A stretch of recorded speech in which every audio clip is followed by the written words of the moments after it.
बोला पुंडलिक वरदेव हरी विठ्ठल. श्री ज्ञानदेव तुकाराम. पंढरीनाथ भगवान की जय. माऊली ज्ञानेश्वर महाराज की जय. जगद्गुरु तुकाराम महाराज की जय. ज्ञानेश्वरीचा अध्याय 13वा. हे अध्याय 13वाचं आपण वाचन आणि निरूपण करत आहोत.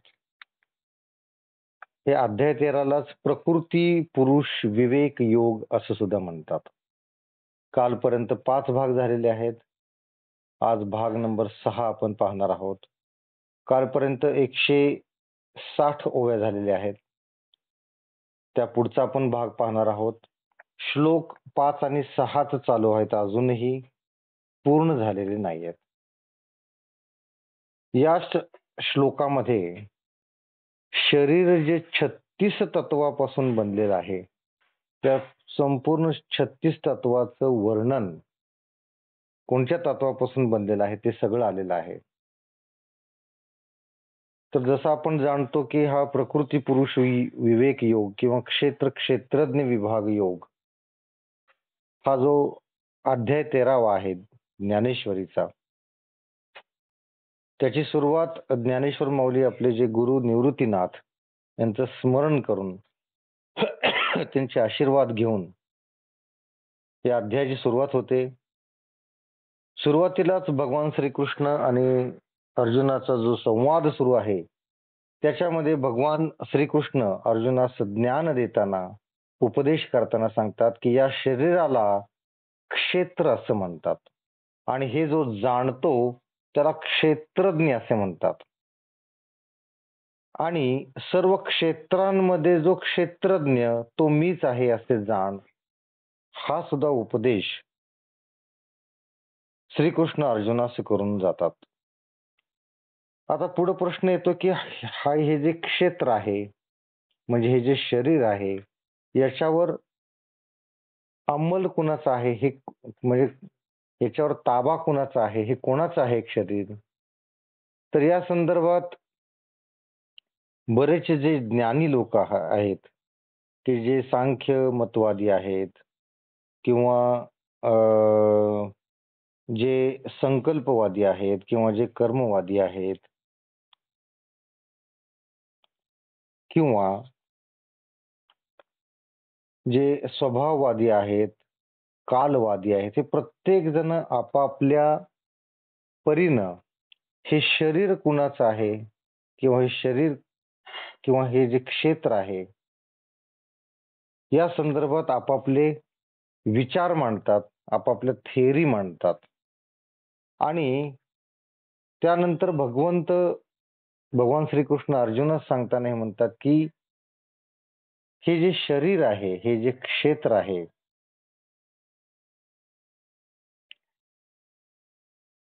हे नेमके कशापासून बनलेलं आहे हे मी तुला सांगतो असं म्हणतात. की हे जे शरीर आहे हे कशापासून बनलेलं आहे, हे क्षेत्र म्हणजे काय हे मी तुला सांगतो असं श्रीकृष्ण अर्जुनास म्हणतात. आणि मग सुरुवात होतो तो श्लोक नंबर 5 आणि 6 की ज्या श्लोकाचं वाचन आणि निरूपण आपल्या गेल्या 4 दिवसापासून आपण करत आहोत. अजूनही हे श्लोक संपलेले नाही आहेत. एवढं गहन ज्ञान या दोन श्लोकामध्ये काय आहे बरं ह्यात? एवढं असं काय आहे ज्ञान याच्यामध्ये ते आपण जवळजवळ सगळं हे पाहिलेलं आहे. पण आता परत थोडस आपण हे समजून घेऊयात की काय ज्ञान आहे नेमकं याच्यामध्ये. तर भगवान श्रीकृष्ण याच्यामध्ये असं सांगतात की हे जे शरीर आहे, हे जे क्षेत्र आहे, हे 36 तत्वापासून बनलेलं आहे. आता त्या तत्वांमध्ये अवयव सुद्धा आले. अवयवांमध्ये 2 प्रकार, एक ज्ञानेंद्रिय आणि दुसरे कर्मेंद्रिय. ज्ञानेंद्रियामध्ये नाक, कान, त्वचा, डोळे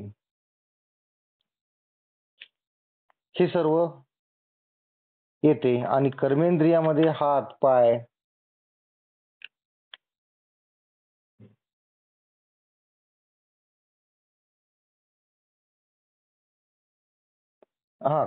ज्ञानेंद्रियामध्ये कान, डोळे, त्वचा, नाक आणि जिव्हा सुद्धा येते. आणि कर्मेंद्रियामध्ये हात, पाय, गुद, शिश्न आणि हे हे इंद्रिय येतात. ठीक आहे. हे झाले 10. भगवंताने तर सांगितलेले 36 आहेत. मग उरलेले काय आहेत? तर याच्यामध्ये मन सुद्धा येतं, नंतर इच्छा येते, सुख येतं, नंतर सुखाबरोबर दुःख पण येतं. या सगळ्याची व्याख्या, या सगळ्याचा अर्थ इथे दिलेला आहे. चेतना म्हणजे काय आहे, सुख म्हणजे काय आहे, दुःख म्हणजे काय असतं, हे सगळं याच्यामध्ये आलेलं आहे. आपण सुखाचीच थोडीशी व्याख्या परत वाचूयात, की सुख हे या लक्षणाने जाणावे की जे प्राप्त झाले असता इतर सर्व वस्तूंचा जीवाला विसर पडतो. एवढा आपला जीव सुखासाठी सुखाला हापापलेला असतो. आता सुख हे या लक्षणांनी जाणावे की जे प्राप्त झाले असते इतर सर्व वस्तूंचा विसर पडतो, जे काया वाचा आणि मन यांना आपली शपथ घालून देहाच्या आठवणींचा नाश करतो. जे प्राप्त झाले असता प्राण लंगडा पडून सात्विक वृत्ती पूर्वीपेक्षा दुप्पट वाढते. सगळ्या इंद्रियांच्या वृत्तींना हृदयाच्या एकांतात थोपटून जे निद्रा घेण्यास लावते. जीवाला ज्या ठिकाणी आत्म्याचा लाभ होतो त्याला सुख असे म्हणतात. आणि अशी ही स्थिती न लाभता जी स्थिती लाभते ते खरोखरच दुःख आहे. आता यानंतर चेतना म्हणजे काय ते सांगितलेलं आहे. चेतना म्हणजे जे अंगामध्ये चैतन्य असतं ते, की जे चेतना आपल्या शरीरातून हरवली की आपण कोमात जातो किंवा मृत झालं असं समजलं जातं.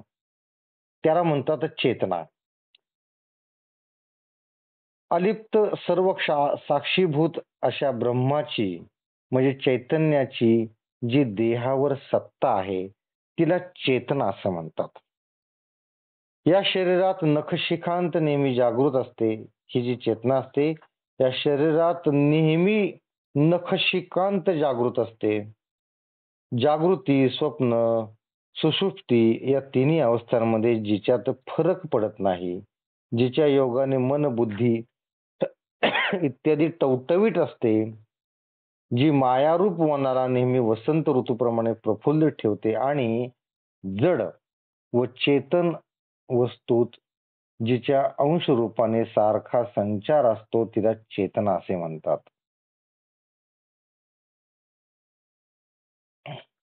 आता हे सगळं आपण बघितलं, हे सगळे 36 जे तत्व आहेत ते पाहिलं. तर त्यानंतर श्रीकृष्ण म्हणतात की या 36 तत्वे जेव्हा एके ठिकाणी मिळतात तेव्हा त्या सर्वांना मिळून क्षेत्र असे म्हणतात. लक्षात, या सर्वांना मिळून क्षेत्र असे म्हणतात. क्षेत्र म्हणजे काय? शेत. आणि आपण जे या शरीरामध्ये राहून शरीराच्या मार्फत जे काही पाप पुण्य करतो त्याला पीक असं म्हणतात. त्या शेतामध्ये घेतलेलं पीक असं आहे ते. तर हे सगळं सांगत असताना पुढे जाऊन भगवान श्रीकृष्ण अर्जुनास म्हणतात की तुला ज्ञानाचे स्वरूप काय आहे ते सांगतो. की जे उदार ज्ञानाविषयी तुला सांगतो असं म्हणतात. काल आपण इथपर्यंत आलो होतो. आता इथून पुढचा जो भाग आहे, भाग नंबर 6 मध्ये आपल्याला ज्ञानाचे स्वरूप नेमकं काय आहे, म्हणजे ज्ञानी कुणाला म्हणायचं, एखादं मनुष्य ज्ञानी आहे त्याची लक्षणं काय आहेत, कशावरनं ओळखायचा तो ज्ञानी आहे? का फक्त संस्कृत बोलतो म्हणून ज्ञानी म्हणायचं, की धीर गंभीर आवाजात बोलतो म्हणून त्याला ज्ञानी म्हणायचं, की सगळेच त्याच्या स्तोत्र पाठ आहेत, रोजच्या रोज देवाची पूजा करतो म्हणून त्याला ज्ञानी म्हणायचं? का यापेक्षा काय वेगळं आहे? तर नक्कीच यापेक्षा वेगळं आहे. तर नेमकं काय आहे वेगळं? ते आपण पाहणार आहोत. त्यासाठी आपण पहिल्यांदा ओव्या वाचूयात. जया ज्ञाना लागी गगन गिळता ती योगी स्वर्गाची उडवंगी उमरडोनी न धरती रिद्धीची भीड न करती सिद्धीची चाड योगा ऐसे दुवाड हेळासिती तपोदुर्गे ओलांडित ऋतकोटी ओवाडित ओलथुनी सांडित कर्मवल्ली नाना भजन मार्गी धावत उघडिया अंगी एक रिगता ती सुरंगी सुषुष्णेची ज्या ज्ञानाकरता योगी लोक स्वर्गाचा आडमार्ग ओलांडून ब्रह्मरंध्र आकाश गिळून टाकतात. बघा, जे योगी लोक असतात हे ज्ञानाकरता काय करतात की स्वर्गाचा आडमार्ग जो आहे तो ओलांडून ब्रह्मरंध्र आकाश गिळून टाकतात. म्हणजे त्यांना स्वर्ग नको असतो. त्याने जी काही तपश्चर्या केलेली असते, जे काही योग साधना केली असते, तर त्यामुळे त्यांना स्वर्ग मिळू शकतो. पण ते म्हणतात आम्हाला स्वर्ग नको. मग काय पाहिजे त्यांना? तर त्यांना पाहिजे असतो मोक्ष. म्हणून ते स्वर्ग ओलांडून ब्रह्मरंध्र आकाश गिळून टाकतात आणि रिद्धीची भीड धरीत नाही किंवा सिद्धीची गरज बाळगीत नाही व कठीण असे जे योग साधना ज्याची अवहेलना करतात. अजून काय करतात हे योगी लोक की तपोरूपी किल्ले ओलांडून कोट्यावधी यज्ञ ओवाळून टाकून कर्मकांड रूपी वल्ली उपटून टाकतात.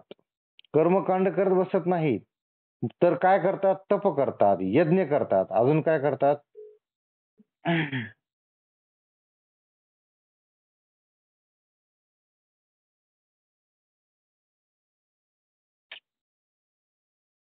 तप करतात, यज्ञ करतात. अजून काय करतात की पुष्कळ प्रकारचे उपास मार्ग स्वीकारून कोणी उघड्या अंगानेच वागतात व कोणी सुषुम्नेच्या गुप्त मार्गाने जातात. तर काही लोक काय करतात? उपास करतात. काही लोक उघड्या अंगानेच वागतात. फक्त कमरेला काहीतरी गुंडाळतात, बाकी अंगामध्ये काही घालत नाहीत. तर काही सुषुम्नेचा गुप्त मार्गाने जातात. आपण जे पाहिलं की सुषुम्ना नाडीतून मस्तकातून म्हणजे कुंडलिनी जागृत करून वगैरे त्या त्या मार्गाने जातात. असे जे ज्ञान त्याच्या प्राप्तीकरता सर्व ऋषी उत्कट इच्छा मनात धारण करून वेदरूपी झाडाच्या पानावरून हिंडतात. म्हणजे वेदात सांगितलेले सर्व मार्गाचे शोधन करतात. हे पांडवा, गुरुची सेवा केली असता त्यापासून ज्ञान प्राप्ती होईल या बुद्धीने पुढील येणाऱ्या अनेक जन्माची गुरु सेवेवरून ओवाळणी करतात. म्हणजे ज्ञान प्राप्ती करता बरेचसे ऋषी उत्कट इच्छा मनात धारण करून असतात आणि काय करतात? ते वेदरूपी झाडाच्या पानावर हिंडतात, म्हणजे वेदाचा अभ्यास करतात आणि गुरुची पण सेवा करतात. ज्या ज्ञानाची प्राप्ती झाली असता अज्ञान नाहीसे होते व जीवाचे आणि आत्म्याचे ऐक्य होते. आता हे असं काय ज्ञान आहे की जे हे एवढं विशेष आहे की त्या ज्ञानासाठी स्वर्ग सुद्धा नाही म्हणतात हे जे योगी लोक आहेत ते? असं काय ज्ञान आहे? वाचूयात आपण पुढे जाऊयात.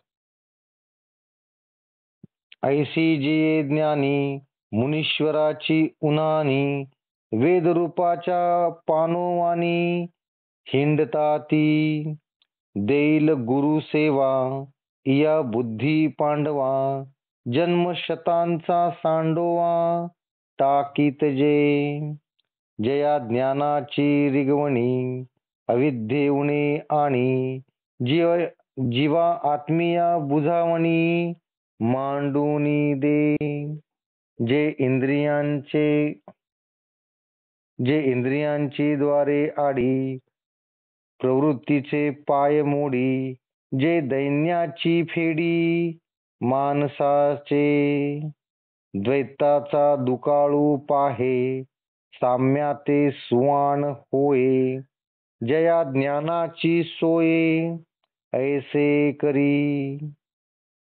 बघा आता काय काय करतात बघा, अजून ते आपण ऐकूयात.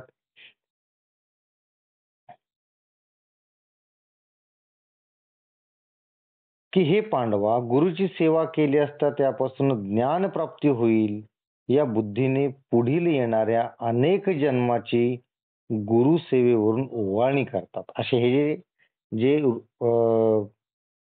योगी लोक आहेत ते अजून काय करतात की ज्या ज्ञानाची प्राप्ती झाली असता अज्ञान नाहीसे होते व जीवाचे आणि आत्म्याचे ऐक्य होते.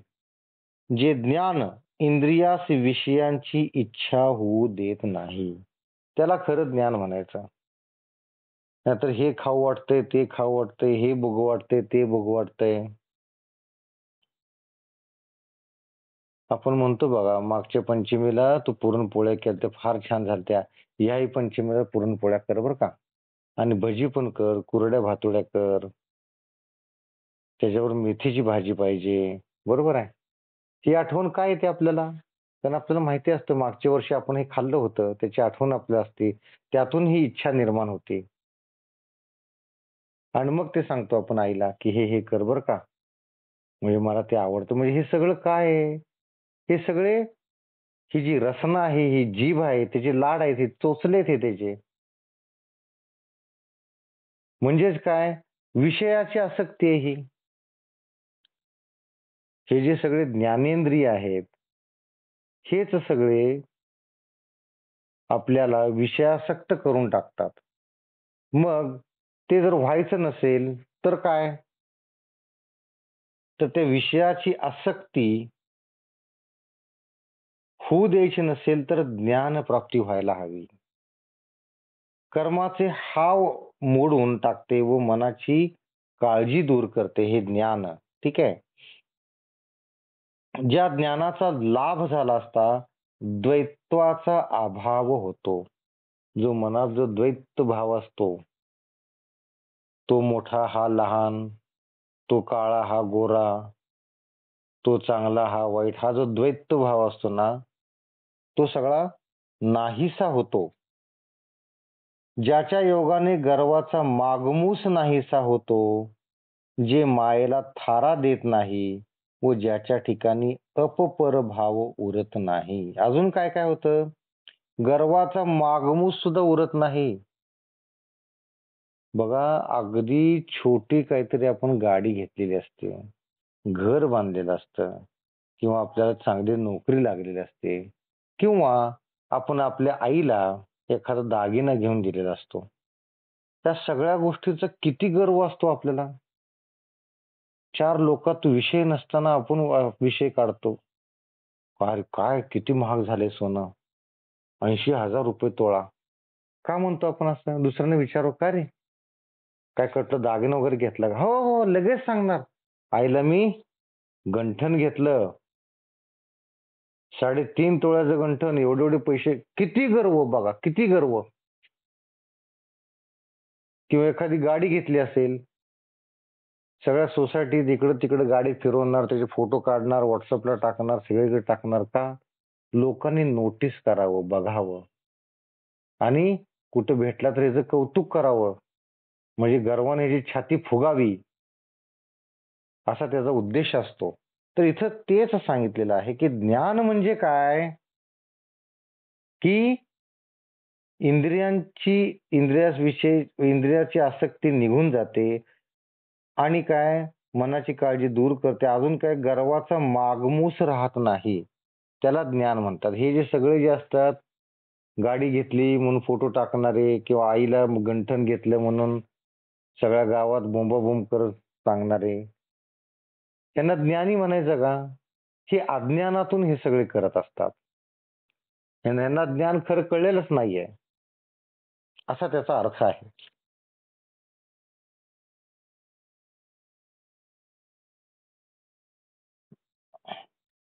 आणि जे मायेला थारा देत नाहीत व ज्याच्या ठिकाणी अपपर भाव सुद्धा उरत नाही.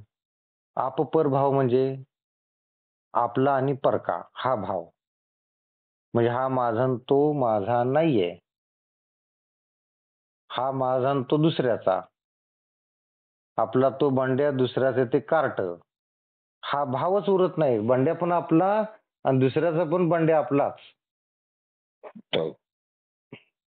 आपला मुलगा आपल्यासारखा, आपण त्याला आपल्या मुलासारखं आपण जसं इतरांना सुद्धा वागवतो असं पाहिजे.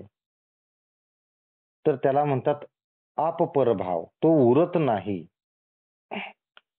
जे संसाराते उन्मळी संकल्प पकू पाखळी अनावरते वेटाळी ज्ञेयाते जे जयाचेनी जालेपणे पांगुळ होई जे प्राणे जयाचेनी विदाणे जग हे चेष्टे जयाचेनी उजाळे उघडती बुद्धीचे डोळे जीव गोंदावली लोळे आनंदाचिया ऐसे जे ज्ञान पवित्रते कठीण धान जेथ विटाळले मन सोख की जे आत्मया जीव बुद्धी जे लागली होती क्षय व्याधी ते जयाचिया सानिधी निरुजा कीजे.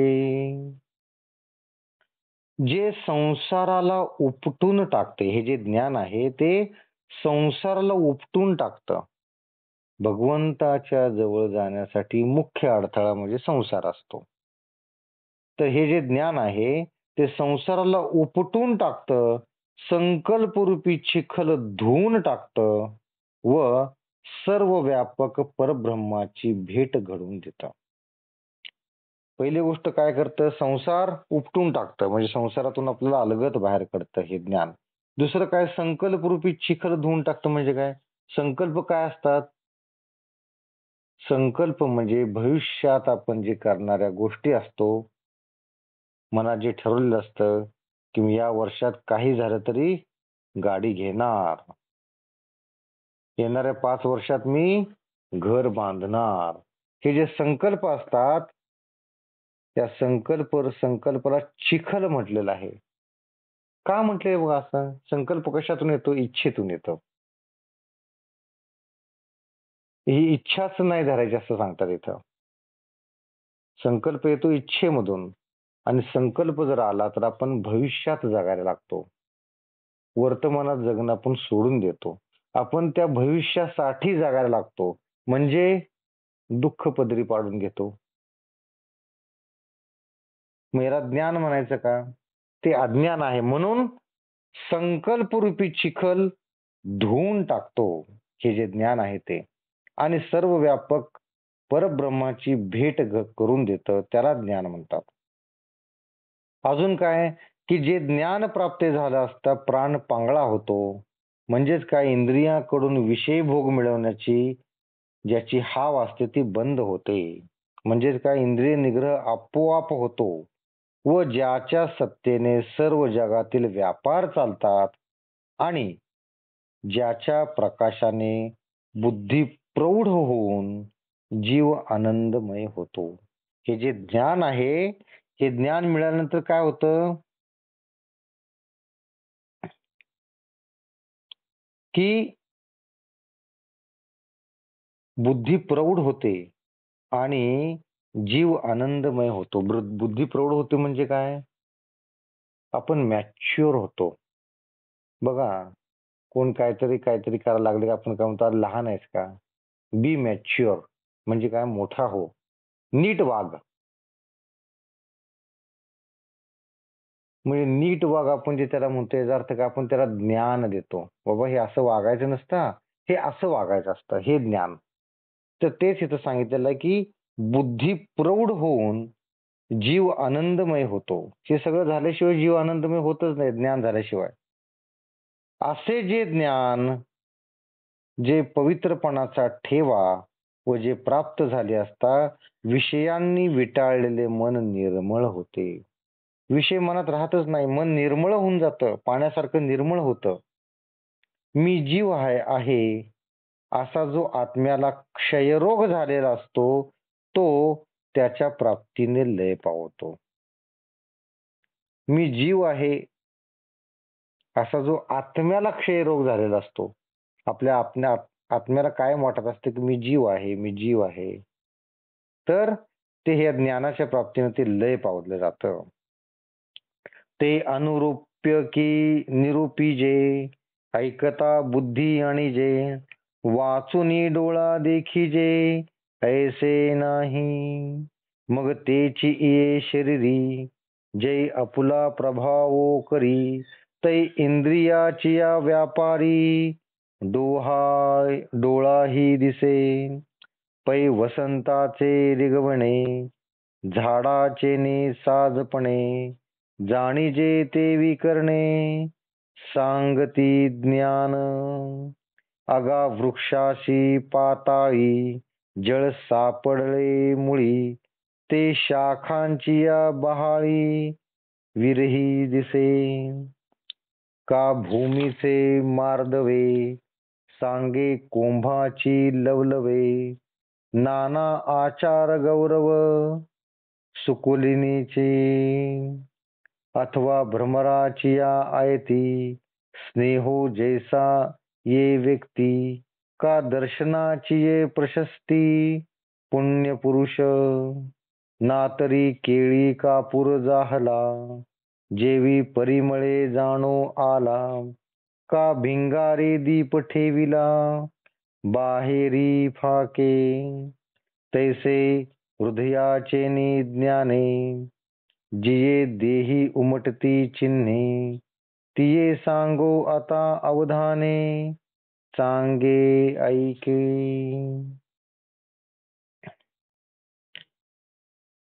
ते ज्ञान निरूपण करण्यास अशक्य असून आम्ही समजून सांगतो तर ते नीट ऐक, नीट समजून घे. बाकी ते डोळ्यांसमोर दिसेल अशी वस्तू नाही. मग ते ज्ञान ज्या वेळेस या शरीरात उत्पन्न होते त्यावेळी शरीराच्या आचरणामध्ये दृष्टपतीस येते. आता हे ज्ञान तुम्हाला झालेलं आहे याची लक्षणं काय आहेत ते इथून पुढे सांगितलेलं आहे. ज्याप्रमाणे झाडाच्या टवटवीतपणावरून वसंत ऋतू झाला आहे असे समजतात. वसंत ऋतू आल्यामुळे काय होतं की झाडाची पाने टवटवीत होतात. त्याप्रमाणे इंद्रियांच्या व्यापारावरून ज्ञानप्राप्तीची लोकास ओळख होते. बघा, आजच्या भागामध्ये आपण फक्त आणि फक्त ज्ञान या विषयावर निरूपण करत आहोत की ज्ञान किती महत्वाचं आहे, ज्ञान होणं किती महत्वाचं आहे, ज्ञान झाल्यावर काय होतं आणि ज्ञान झालं याची लक्षणं काय आहेत ते आता पुढे आपण वाचत आहोत. झाडाला जमिनीत मुळाशी पाणी मिळाले म्हणजे फांद्याच्या विस्तारावरही जशी त्याची टवटवी दिसते अथवा कोंबाच्या कोवळेपणावरून जसा जमिनीचा मृदूपणा दिसून येतो. बघा कसं सांगितलेलं आहे की वसंत ऋतूमध्ये जसं पाने टवटवीत दिसतात म्हणजे पानं टवटवीत दिसली की आपण ओळखायचं की सध्या वसंत ऋतू चालू आहे. किंवा त्याप्रमाणे इंद्रियांच्या व्यापारावरून ज्ञानप्राप्तीची लोकास ओळख होते.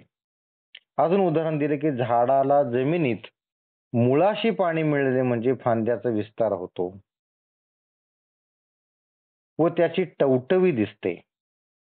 तसेच ज्ञान झाले असता मनुष्याच्या वागण्यात बोलण्यात फरक पडतो.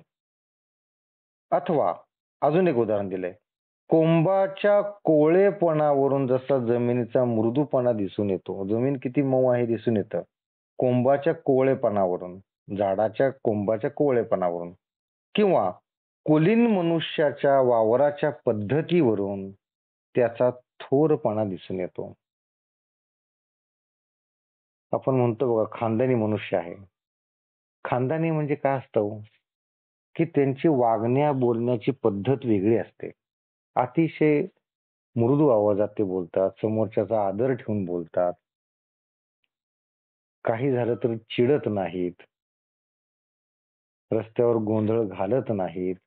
अगदी सौम्य त्यांची वागणूक असते, की जी आपल्याला हवीशी वाटते. तर आपण म्हणतो खानदानी आहेत. ठीक आहे. म्हणजे त्यांच्या वागण्या बोलण्यातूनच आपल्याला थोरपणा दिसून येतो. अजून एक उदाहरण दिले, अथवा आदरातिथ्यावरून जसा स्नेहभाव दृष्टीस पडतो. बघा आपण कोणाच्या घरी गेलो, की आपण त्याच्या घरी गेल्यानंतर आपण जो पाहुणा म्हणून गेलेला असतो त्याच्या घरी, तर हा पाहुणा त्याला आवडलाय का नाही हे कशावरून समजतं? तर त्यानं केलेल्या आदरातिथ्यावरून समजतं. म्हणजे या, बसा, या, बरं झालं आलात, किती दिवसांनी भेट झाली, वगैरे वगैरे त्याचं बोलणं. आल्या चहा विचारणं, चहा झाला की काहीतरी खायला देणं आणि काही झालं तरी जेवण केल्याशिवाय जायचं नाही हा. आज राहायचं, 2 दिवस राहायचं मग जायचं. याचा अर्थ काय की आपण हवेशी असणारे पाहुणे आहोत. आणि आपण गेलो की लाजत काजत कोणीतरी चहा टाकला आणि आपण त्याशी बोलतोय आणि तो मोबाईल बघत बसलाय. याचा अर्थ आपण समजून घ्यायचं की आपण हवेशी पाहुणे नाही आहोत. म्हणजे पटदिशी उठून जायला हवं. आपल्यामुळं त्याचा वेळ वाया चाललेला आहे. आपण उगीचच त्याला भार झालेलो आहोत असं समजून घ्यावं. तेच इथं सांगितलंय की आदरातिथ्यावरून जसा स्नेहभाव दृष्टीस पडतो त्याचं आपल्यावर किती प्रेम आहे. प्रेम असेल तर तो थांबा म्हणेल ना. नसेल तर काय तुम्ही बोलताय आणि तो आपला मोबाईल बघत बसलाय. लक्षच देत नाही तुमच्याकडं. किंवा अजून एक उदाहरण सांगितले, दर्शन होताच मनाला प्रशस्तपणा आल्यामुळे हा पुण्य पुरुष आहे हे जसे कळून येते. बघा काही लोक आपल्या समोर आली की लगेच आपल्याला एक प्रशस्तपणा वाटतो, चांगलं वाटतं. त्याच्या बोलण्यातून, त्याच्या नुसत्या वागण्यातून, तो जो जसा दिसतो त्याच्यावरून लक्षात येतं की हा पुण्य पुरुष आहे बरं का. किंवा केळीत उत्पन्न झालेला कापूर जसा वासाने समजून येतो किंवा तावदानात ठेवलेल्या दिव्याचा ज्याप्रमाणे बाहेर प्रकाश पडतो त्याप्रमाणे हृदयात ज्ञानप्राप्ती झाल्यावर ती शरीरावर त्याची लक्षणे दृष्टीस पडतात. ती आता सांगतो. आपण जे मगाशी म्हणलो ना की ज्ञानप्राप्ती झाल्यानंतर त्याची लक्षणं काय आहेत? ती लक्षणं आपल्याला या 7व्या श्लोकामध्ये वाचायला मिळतील. तर या 7व्या श्लोकाचा पर्यंत आपण श्लोकार्थ वाचूयात आणि मग पुढे जाऊयात. मनाची इच्छा नसणे, दांभिकपणा नसणे, अहिंसा, शांती, सरळपणा, आचार्योपासन, अंतर्बाह्य सुचिरभूतपणा, स्थिरता आणि आत्मसंयम ही सगळी लक्षणं कशाची आहेत? ज्ञानी असण्याची लक्षणं आहेत. आता हे आपण नीट समजून घेण्यासाठी ओव्या वाचूयात. तरी कवणेही विषयांचे साम्य होणे न रुचे, ओझे संभावितपणाचे ओझे जया, आथिलेची गुणवनिता, मान्यपणे मानिता, योग्यतेची येता रूप अंगा, ते गज बाजो लागे कैसा, व्याधे रंधला मृदू जैसा, का वाही तरता वळसा, दाटला जेवी, पार्था तेणे पाडे, सन्माने जो साकडे, गिरमे ते अंगाकडे, एवोची नेदी, पूज्यता डोळा न देखावी, स्वकीर्ती कानो नायकावी, हा अमुका ऐसी नोहावी, ऐसी लोका, तेथ सत्काराची के गोठी, के आदरा देईल भेटी, माणसेसी साठी नमस्कारिता. या 5 ओव्यांमध्ये सध्याचे जे आपण जे लोक आहोत याचा संपूर्ण दांभिकपणाचं वर्णन केलेलं आहे. आपण कसे दांभिक आहोत हे सांगितलेलं आहे. काय सांगितले नीट लक्ष देऊन ऐका. कोणतेही विषय आपल्यास प्राप्त व्हावे अशी ज्याला आवड नसते व लोकांनी संभावितपणे म्हटले असता ज्याला पराकाष्ठेचे ओझे वाटते हो असलेले गुण वर्णन केले असता लोकांनी सन्मान केला असता किंवा अंगाची योग्यता लोकांनी वर्णन केली असता कसा घाबरा होतो म्हणशील तर व्याघाने अडवलेले हरिण किंवा नदी पोहून पलीकडे जात असताना भोवरात सापडलेला मनुष्यच. काय सांगितले बघा की आपल्या गुणांचे कोणी वर्णन केले किंवा लोकांनी सन्मान केला किंवा अंगाची योग्यता लोकांनी वर्णन केली असता काय होतं त्याचा जीव घाबरा होतो, त्याला नको नकोस वाटतं. किंवा कसं की वाघाने हरणाला अडवल्यावर कसं जीव घाबरा होतो हरणाचा तसा, किंवा नदी पोहून पलीकडे जाताना भोवरात सापडल्यानंतर मनुष्य कसा घाबरा होऊन जातं तसं ज्याला होतं तो ज्ञानी. कधी तर एखाद्याने स्तुती केली, गुणवर्णन केलं, गुणगान केलं, कुणी सन्मान केला किंवा त्याच्या अंगची योग्यता जर कोणी वर्णन केली तर ज्या माणसाला ती नको वाटते. नेमकं उलट आहे. आपण जे सगळं करतो ते कोणीतरी बघावं, नोटीस करावं. बघा आपण ट्रिपला जातो, फॉरेनला इकडे तिकडे जातो आणि काय करतो फोटो काढतो, भरपूर फोटो काढतो आणि व्हॉट्सअपला टाकतो, फेसबुकला टाकतो, इंस्टाग्रामला टाकतो. का? लोकांनी बघावं, अरे वा कुठे गेला होतास विचारावं, अरे वा म्हणजे आपलं कौतुक करावं. यासाठी आपण हे सगळं करतो. तर इथं तेच सांगितलेलं की कौतुकानं तुम्ही घाबरं होऊन गेलं पाहिजे, नको वाटलं पाहिजे तुम्हाला कौतुक. आणि आपण नेमकं उलट करतो म्हणून म्हटलं की आपण दांभिक आहोत. सगळेच दांभिकपणा आहे हा. हे फक्त फोटोसाठी आणि ह्याच्यासाठी नाही, अशा असंख्य गोष्टी आहेत की जे आपण फक्त दाखवण्यासाठी करतो, लोकांना दाखवण्यासाठी करतो. आणि लोकांना बघितलं तर आपल्याला सुख होतं, नाही जर बघितलं तर आपल्याला दुःख होतं. मग आपण ते स्टेटसला ठेवतो आणि त्यात बघतो कोणी कोणी बघितलं आणि कोणी कोणी बघितलं ते बघून मग आपल्याला आनंद होतो. अशा आपण दांभिक आहोत. अशा प्रकारे पार्था लोकांनी सन्मान केला असता जो कष्टी होतो, दुःखी होतो. कुणी जर तुमचा सन्मान केला, तुमच्या गुणाचं वर्णन केलं, तुम्हाला हार तुरे घातले, तुमचं कौतुक केलं तर दुःखी होतो. हा मनुष्य दुःखी होतो, त्याला खरं ज्ञान झालं असं समजावं. म्हणजे याचा अर्थ काय होतो की आपले जे सगळे नेते आहेत हे सगळे अज्ञानी आहेत असं म्हटलं पाहिजे ना. कारण जिथं सत्कार आहे तिथं पहिल्यांदा हे नेते असतात. एखादं पुलाचं काम झालेलं आहे, एखाद्या रस्त्याचं काम झालेलं आहे, तर दोन नेत्यांमध्ये भांडणं असतात की हे मी केलं, हा म्हणतो मी केलं, तो म्हणतो मी केलं. म्हणजे त्याचं श्रेय त्यांना घ्यायचं असतं. इथे तेच सांगितलं की अशा लोकांना ज्ञान झालेलं नाही असं म्हणतात. म्हणजे हे अज्ञानी आहेत, म्हणजे काय, हे मूर्ख आहेत असा त्याचा अर्थ आहे.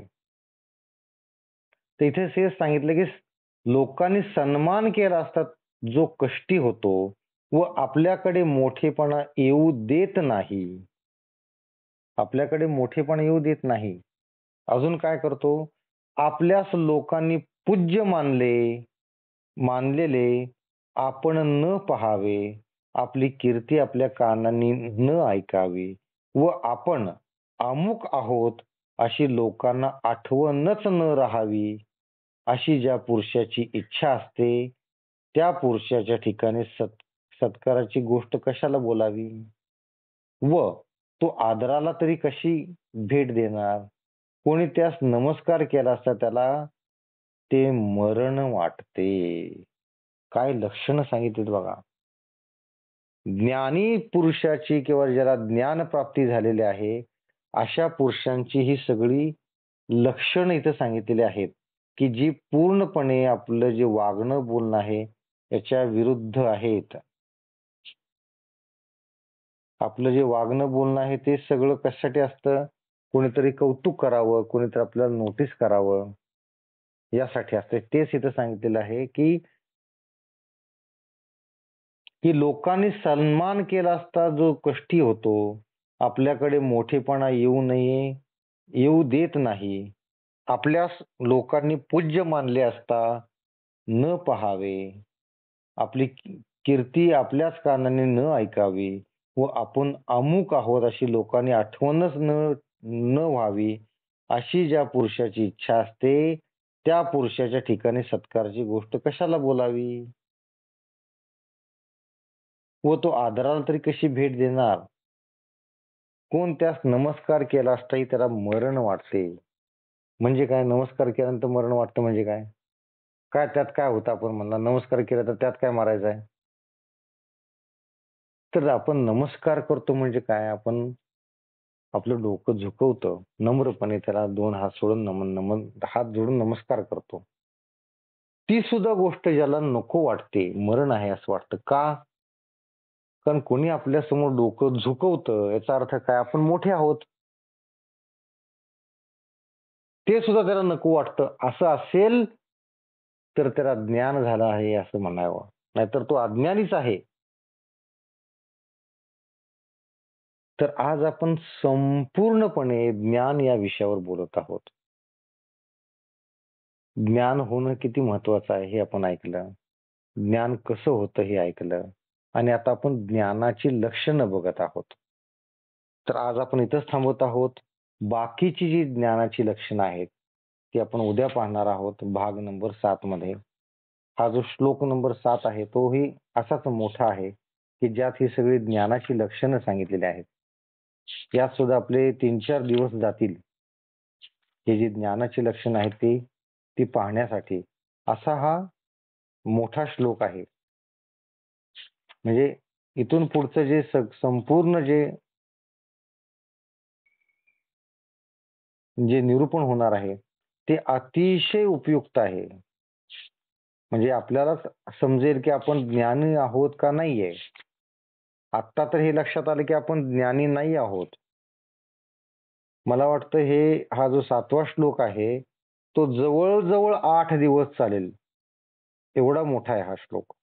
एवढं मोठं त्याचं हे आहे आणि एवढी ज्ञानाची याच्यामध्ये लक्षणं दिलेली आहेत. तर काय आहे? आपण ज्ञानी होण्यासाठी काय करायला हवं? किंवा आपण ज्ञानी आहोत हे आपण ओळखायचं कसं? ही सगळी लक्षणं आता ह्याच्यामध्ये आपण उद्या पाहणार आहोत. सर्वांनी डोळे मिटायचे आहेत, हात जोडायचे आहेत. भगवंताचं नामस्मरण करायचं आहे. बोला पुंडलिक वरदेव हरी विठ्ठल श्री ज्ञानदेव तुकाराम पंढरीनाथ भगवान की जय. माऊली ज्ञानेश्वर महाराज की जय.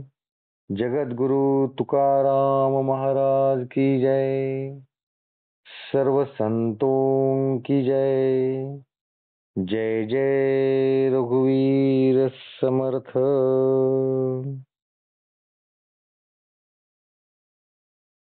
राम कृष्ण हरी.